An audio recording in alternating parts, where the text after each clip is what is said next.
Hey, what's going on? Welcome to the Doug.Show. My name's Doug Cunnington, and in this episode, we get an update from Arielle for July.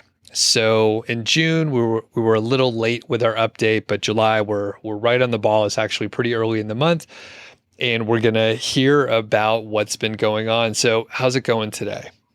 All good today. It's going to be a very interesting episode because everything was going well, and then we've got a bit of a shock towards the end of the month.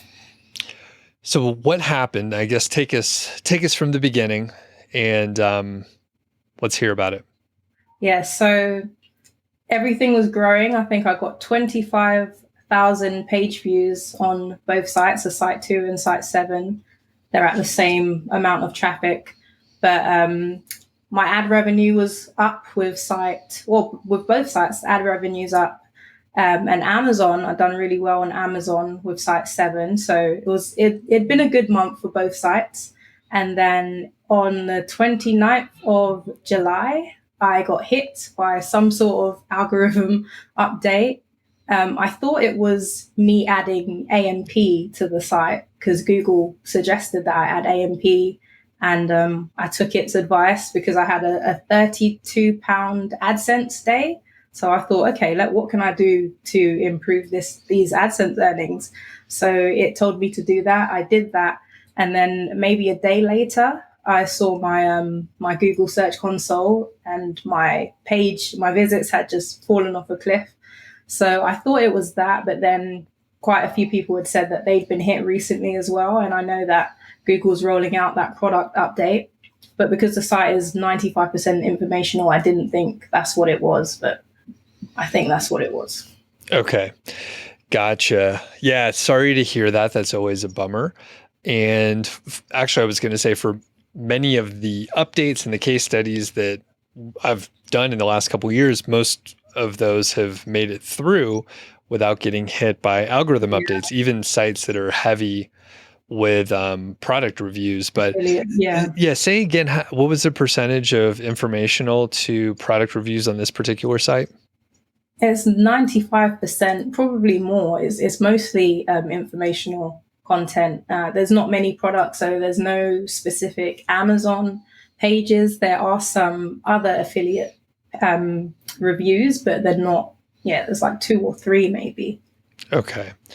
And just refresh our memory. I can't remember if you mentioned the earnings for site 2 and site 7. And for the people that are catching up, this is, like the 7th update that we've done or so, 6 or 7 of them. So we're following along, and earnings are growing, and you've been putting time in the site so people could check out some of the other blog posts and updates and all that. But yeah, what were the earnings for the 2 sites? So site 2 earned just under $1,200, and site 7 earned $555. Okay. So you were definitely moving in the right direction. What was the breakdown for site 2 for the revenue, affiliate versus ads? Yeah. So ads were just under $600, and affiliates, well, the rest of it was affiliates. So 600, just under $600 for affiliates, and then digital products. Got it.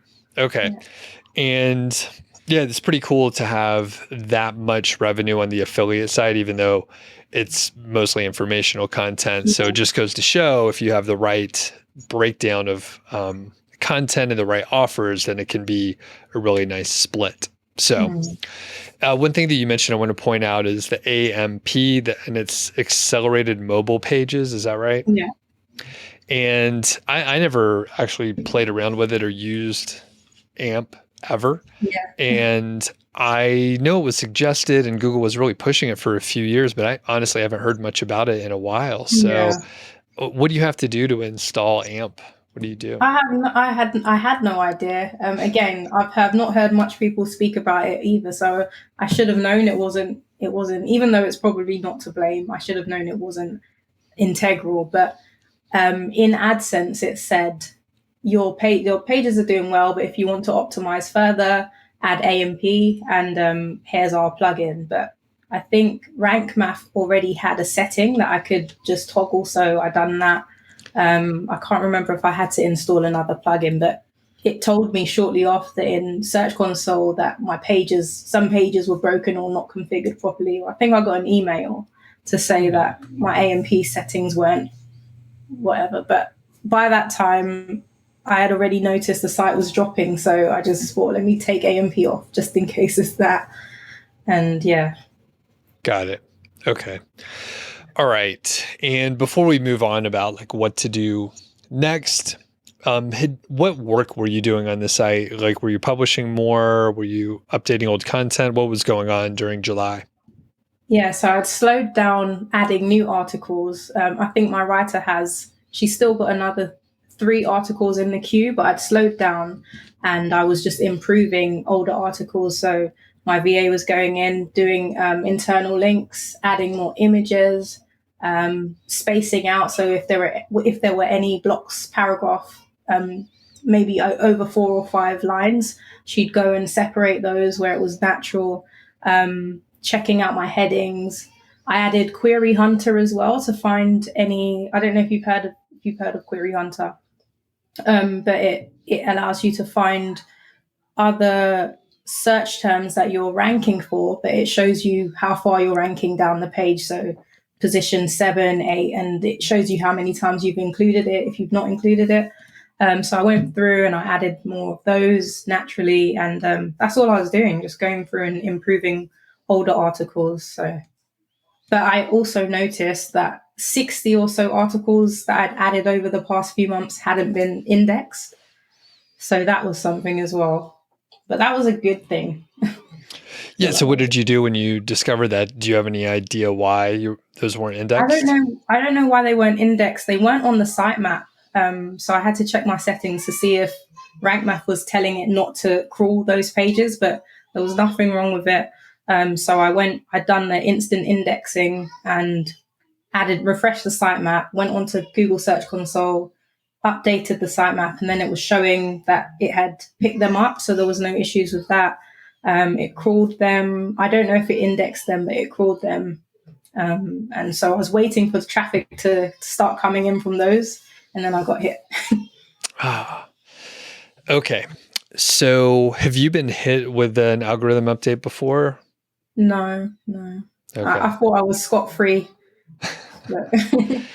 The other thing we should point out also is like this site didn't have any like link building done. No. Very few links in general. It's informational. So it really seems like it should not be a site that would be susceptible to algorithm updates or any kind of product review update, anything like that.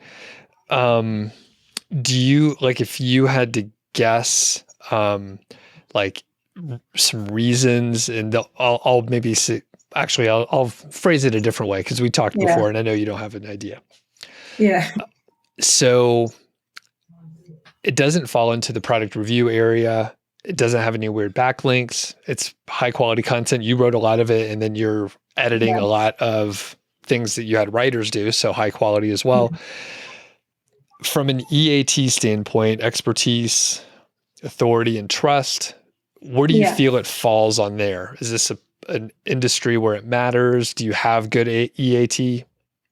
Yeah, it matters. And it's got, out of all of my sites, it's got the most EAT. You know what it is. So yeah, so out of all my sites, it's got the most EAT. My writer, actually the two writers I've used are solid as well with EAT. And I actually went back and added them, linked to their social pages and stuff. So, and I've not done that for any of my other sites. Sure. I've done the this person doesn't exist type of thing on those other sites. So of all the sites that would be hit by something like this, it wouldn't be this one. So maybe Google, the algorithm rectifies, but who knows? We will see. Okay. So any other news, things that you worked on or anything interesting before we get into like what you're going to do next? No, not for site 2. Site 7 got a nice boost with Amazon earnings. So that one, did I mention? Yeah, so it earned $412 in Amazon earnings. I think last month it was like 100 and something. So that got a nice boost. It didn't fall in the category of increased commissions though. So I think it was due to adding the products, the essential products, to the bottom of the post. But I guess next month will tell if that's the case or not. When did you add those essential products? I think in the middle of the month. I think Okay. mid July, so a couple of weeks ago. And just to be clear, just at the bottom of each post, it's just like, here's stuff that here's like the starter kit or whatever. Yeah, pretty much. All right, cool. Yeah, I was going to say, I mean, that site is less than a year old, right? Yeah, it's about maybe 10 months now. Okay, cool. Yeah, and I mean, that's great. I mean, we shifted, we're still tracking it over on the blog post so people can follow along with both sites, but we ran into an issue with the ad revenue just because of the specific industry. There are not many advertisers, but there are, a handful of products. Some of them are expensive. So, I mean, it's cool. I mean, if it grew a little bit more, it could be, $1,000+ dollars per month without, stretching it too much, I don't think. Yeah. There's actually an opportunity this is way further down the line because it's not necessarily something I want to get into, but there is an opportunity to do white label products for that niche. It's very niche and not very competitive. And as you said, the products do sell quite well. And if they're coming to the site, they are coming to buy already. So if it works out well, it might be worth getting into doing white label products for that and growing as an e-commerce brand. But as I said, it's not something I'm directly interested in. So sure. Yeah. Okay, cool. Well, anything else with Site 7, or is that pretty much the summary? Yeah, no, that's Site 7 is going up in ads. The EPMV is still awful, but it's getting more traffic. So naturally the ads are going up. It's got the same amount of traffic as Site 2, but then the $7 or so EPMV compared to the 25, 30, it doesn't match up. So. Yep. So let's move on to what you're going to do. So before we do that, when you noticed the traffic was down and you realized it was an algorithm update, emotionally, like, how did that feel? Like, it was the first time around, you've heard of other people and they're like, oh, it's the worst thing ever. So where were you at with this? The first thing I done is I laughed and then I sent a screenshot to my sister because it was the contrast. I was going through Search Console as I do, and I go down my list of sites, and one of my sites had almost a parallel jump, so it went in the opposite direction. It just shot up about 300 clicks. So I was like, wow, this has happened, and so I was happy because of that. And then clicked down one down, and then I saw that, and I was like, oh wow, the contrast. Yeah. So yeah, I'm okay because I know I've got those other sites, but I'd probably be pretty gutted if that was my only site. And this is one of those instances where my advice of just like working on one site, like, you're in better shape. You have multiple sites, you had one go up, and there's not much to say about it. I mean, there's pros and cons, and sometimes I think both ways can be valid, but yeah, I definitely push the, do one site, but when you hit with an algorithm update, then you're stuck with one site and you're like, what do I do now? I agree with the advice for most people. I'm not going to say that I'm like completely, I'm not special in that way because it can happen. It's happened to that site, but I also wasn't a blank slate coming into this, and I've had sites before, and it's kind of like SEO's evaded me, but I do know some basics of, of that stuff. So I didn't think I'd be in over my head and learning what HTTPS is and all these new terms. They weren't, I wasn't starting from nothing. So I did think I'd be able to. It's just taken me longer, I guess, because I've seen some people start on the one site and then in the first 12 months, they've just shot up because they put all their energy into that. So I definitely get it. But yeah, now being in this position, I'm really glad that I've got the others just doing their thing. Yep. Totally makes sense. And yeah, it proves the other side, and that's cool. Okay. So you made it through, you're staying fairly calm, you haven't made any crazy decisions. Yeah. What do you think you want to do next? As I said, I'm used to pivoting at this point, but it makes more sense because it's not a site that it doesn't seem like the hit is warranted. So if it was a site that was heavy with product updates or I'd done some dodgy stuff with it, then I'd probably be more inclined to leave it and go to something else. But because I know I've built it properly and it might bounce back, I think it makes more sense to continue doing what I was doing. So building the brand and doing the email list, as we spoke about before, and the YouTube and all of that stuff, everything else that I can control. And yeah, just leaving Google to figure it out. Okay. And currently, do you have any traffic coming from YouTube or any other sources aside from Google? I've not actually checked what the I know it's probably 80% coming from, it's 80% organic traffic. So Okay. yeah, so the other source would be YouTube. That's the only other source it could be. Okay.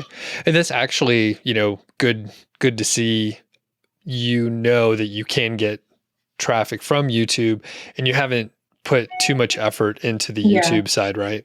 Yeah, it's been doing its own thing. Okay. Not that YouTube is easy or it's like super quick, but it's another, path that you can take, and hopefully Google will catch up and like give your site traffic and rankings Yeah, again. And, maybe even having the YouTube, that's what I was thinking. The connection. exactly. Yeah. Yeah. YouTube can link and you can embed your videos and link to your videos and all that stuff. And that can really, it can send some good signs. I don't know. Yeah. I don't know if I've seen any specific case studies where people have shown that it always works, but sometimes you hear there's, this video did well and then the traffic went up on the page, Yeah. then the rankings went up. So, okay. And I tend to agree with you. I mean, if you knew that there was something wrong, or you were doing something that was like on the cusp of what Google likes, gray hat or something. then you could go and change it or whatever. But in this case, it's good content, all the things we've talked about. And, you potentially, I mean, you were working on this site for a little while, right? So, I mean, it's something that you're interested in and you should be able to keep going and, recover from this. Now, any questions? No. Okay. So one thing that we were chatting about before is just doing some analysis. So there are certain things you could probably focus on, and we're saying, hey, improve content, make sure you're still publishing high quality stuff and improve and fix any issues quality wise with the content. But one thing you could do is have a look at the SERPs and analyze them, usually qualitatively. So you'll go and have a look at a handful of keywords that you used to rank really well for, and then see what moved up, see what moved down, see if you could draw any like patterns or recognize any patterns. Or big sites ranking now, did your site get hit and none of your peers did? Or did all of your peers and everyone with a similar site, did they get hit? So as you look at that, you'll hopefully see patterns and see like, oh, these sites that did well and they moved up, they all have this sort of quality. And then the ones that fell, like yours, maybe you recognize something else. So further, you lost 3/4 of your traffic.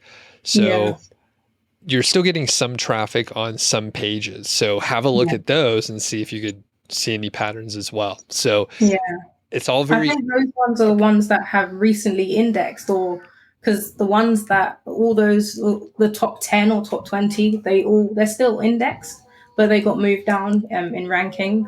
So the other ones that are coming up, I don't think it's, the algorithm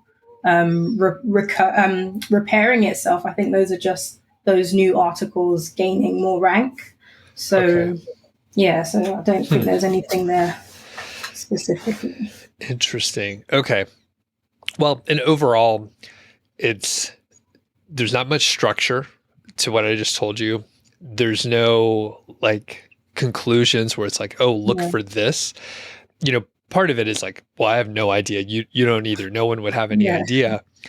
But if you are looking for specific things and you have like categories of things that could be wrong, which yeah, you may end up, thinking of anyway. But if you go in expecting to find something, like you're probably going to look for patterns that prove what yeah. you're trying to prove. Just like, you installed AMP. The AMP, And and I thought it was that. Yeah, yep. And I just talked to someone else the other day and they did something else, like their site dropped in rankings, and then they changed the header on their website. That wasn't it. yeah, And then it went back up and he was like, oh, I figured it out. I just made this one yeah. change.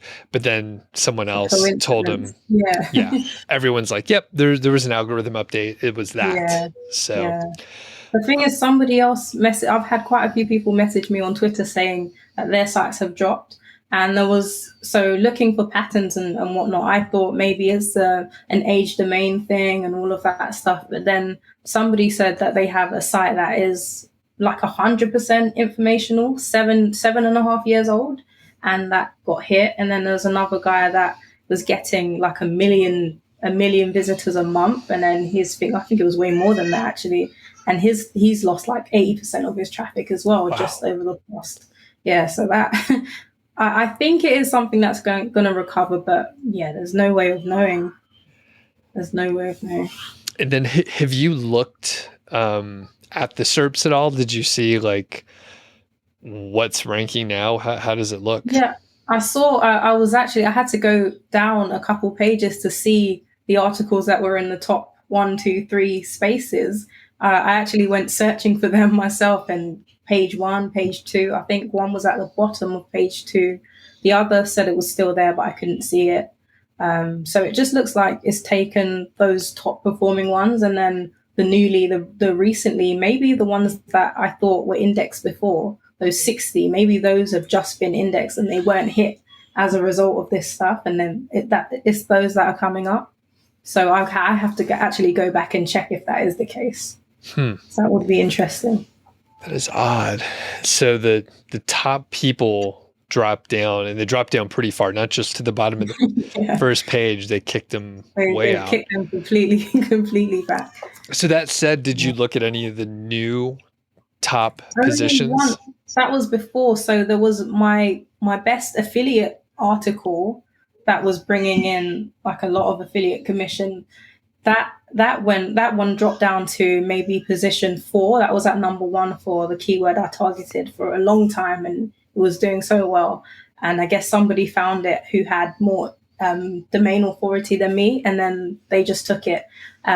So I went on the page and I could see why they won it, and plus the authority. But I've not seen that with these recent articles, so I've got to go through and check that. Gotcha. Okay.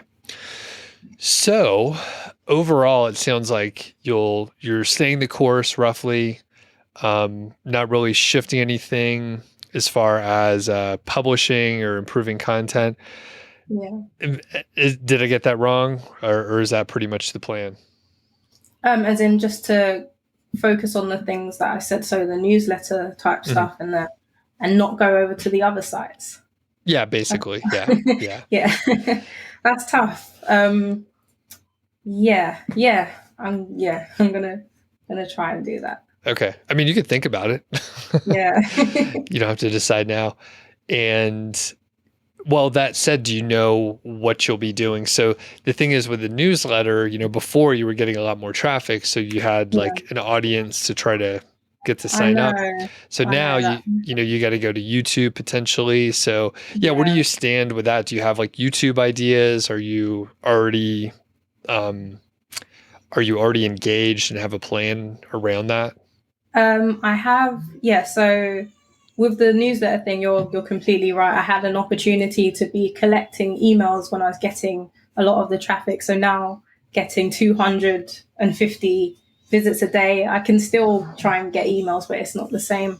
I've got it set up anyway, so I'm still going to collect the emails and plan out the newsletter based on.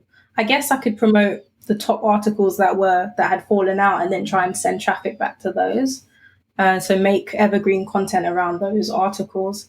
But yeah, with YouTube, it's going to take, that's the thing with YouTube, is it takes more, it takes a lot more from you than, writing a blog post, and I can't outsource it as well. So it's going to take longer I can't commit to one video a week, or, I can't do a schedule, but I do have ideas. It's just going to take a bit for me to sit down and do them. Gotcha. You could do just the low quality, high quantity approach that I do for YouTube. Have you seen all my Jasper videos? I just hit record. I don't think it's low quality. I think that sort of thing works, and that sort of thing would work for the niche as well. And I could probably do something like that where I'm doing the screen and then whatever that is when you're in the corner. I could do some of those, but the idea that I have is not that. So. Yeah. And it's definitely easier from a production standpoint, usually very little editing, and mine are fairly raw, where it's like, I'm showing you when I'm making mistakes.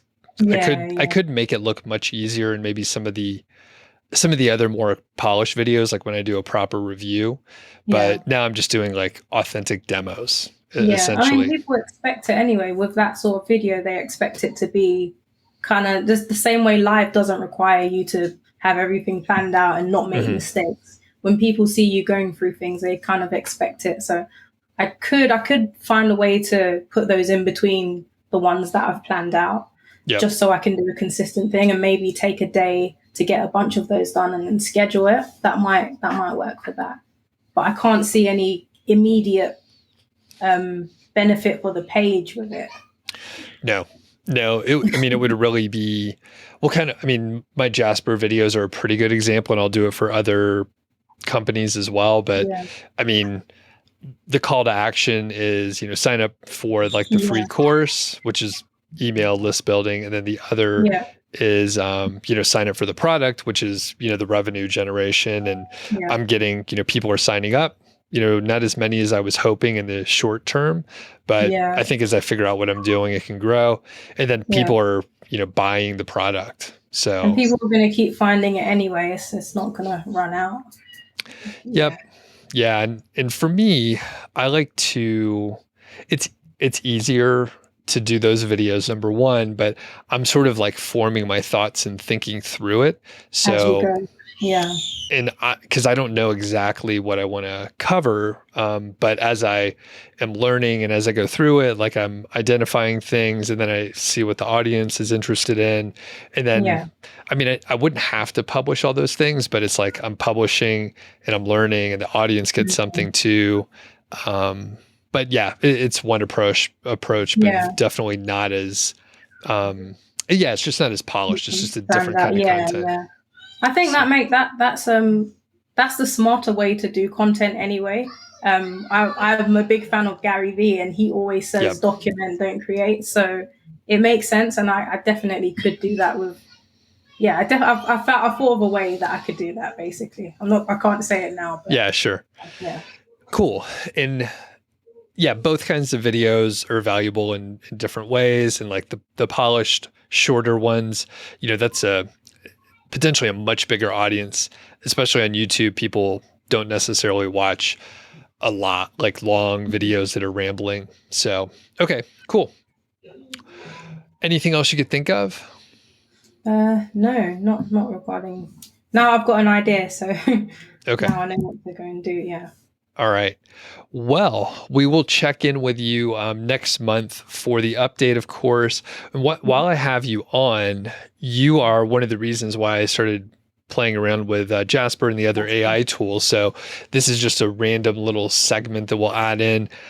When using Jasper, I'm still getting the mechanics down and all that stuff.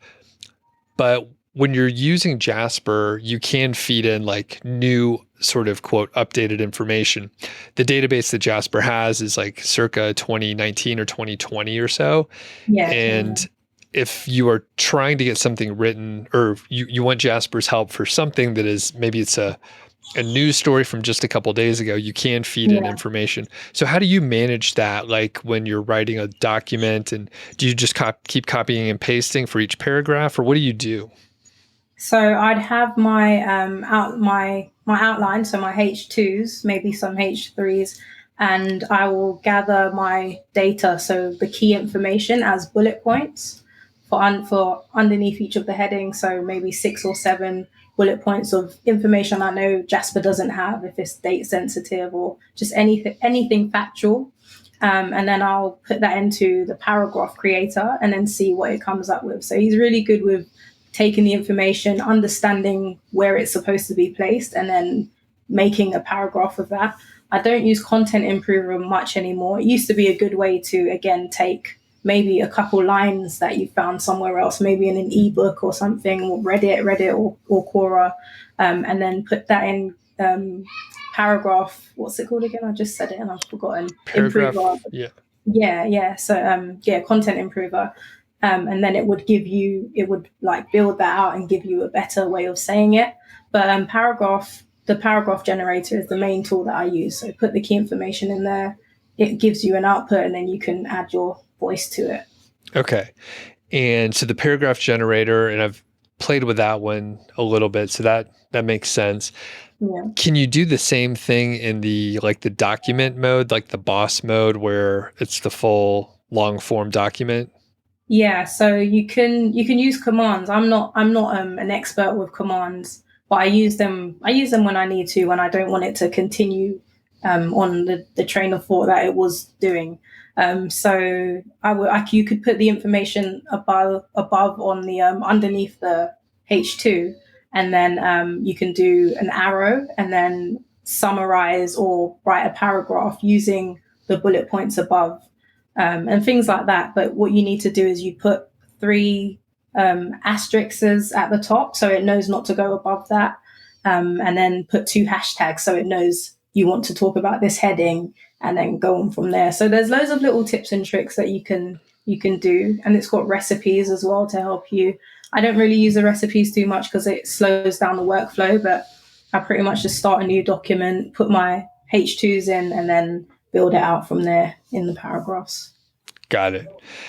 Cool. That makes sense. And for the people that are, just listening on the podcast, I mean, we were just talking through it, but we're getting in the weeds of exactly how to use Jasper, and all the stuff that you said makes sense. And as I've used it for just about a week or so. Now you know more about.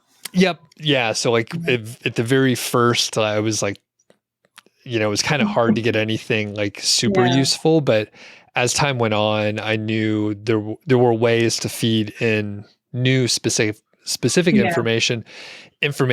It could be, this blog post for your July update. I mean, you could feed in the information that you have.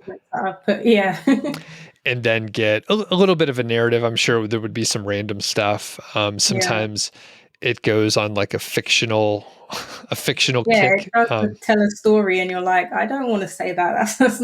It's not coming from me. But it doesn't make sense. Yeah, I tried to get some specific examples, and I actually fed an example in, and then it just kept going, making up another example about a fictitious person, not a real one. Yeah. So yeah, it's been interesting. And before we finish up here, you mentioned a bunch of other tools in the past. What's your top other favorite tool aside from Jasper? So Jasper is my main, I use Jasper as a word processor. So if I've got an outline, or if I get a Google Doc back from my writer, I'll put it in Jasper just to begin with. But I use a SERP analyzer called Through, which is free. And that just, like I said, it gives you all the top 10 or top 20, and it shows you what headings they're using. So sometimes it can actually I think now he's updated it, and it can make you a document outline. So you can give that to your writer, or you can use that, and it's gone into a lot more depth. So that's one tool to use. But I use Outranking.io, which is a competitor for Jasper, but it also does the SERP stuff. So Jasper doesn't do the SERP stuff. In order to get the same thing, you need to use it with Surfer SEO. So that's 2 subscriptions, but with Outranking, you can just get the SERP information. It also helps you build headlines based on those top articles. So if there's the top 10 are all talking about something specific to do, let's say you're talking about race cars or something, there's going to be like a common theme across the top 10 articles for that keyword. And then the tool will make its own, so you're not copying anybody's headline titles, and it will make its own based on that and give you some more things that you can cover and show you what you could add to improve it or to make it better than those articles. So I'd do that outline based on, with some SERP information and put that in Jasper. I don't really use Jasper's outlines because it's not informed by anything. So, So I either make my own outline or get some help from the SERPs. Perfect. Okay. Yeah. I'll have to check out Outranking. I think Outrank.io, yeah. I think that company tried to get in touch with me. I think most of them have in the past, and you've been talking smack about AI, and they don't like it. No, I think it'd be great if they watched any of my videos, but I think they're just like randomly getting in touch with like anyone in the blogging area. Otherwise, if they saw anything, they'd be like, "We're not going to contact this guy." But it was at the point where basically I just told if anyone wanted me to promote something, I was like, no, I'm not, I don't have time to use your tool. I don't care. But they fit in. So, and the other one is called Through, you said it's a SERP analyzer. It's an AI tool. Yes. It's just a SERP analyzer. All right. Good. Awesome. Well, this has been, an interesting update. Sorry your site got hit, but it is like the reality. And the thing is, you got several other sites, so it's not the worst thing in the world. Yeah. All right. Where can people find you? I am, as I said on the last video, tweeting more often than I should be. It's too convenient, but I'm on Twitter. I'm Arielle CPX. I'm on Instagram, but it's got nothing to do with. I'm trying to make it more professional. So, but that's the same username, and then I'm on YouTube. London Stacks. All right. Change that. And ariellephoenix.com, of course, with my income reports and yeah. Perfect. All right. Well, thanks a lot. We'll catch up with you next month. Okie doke.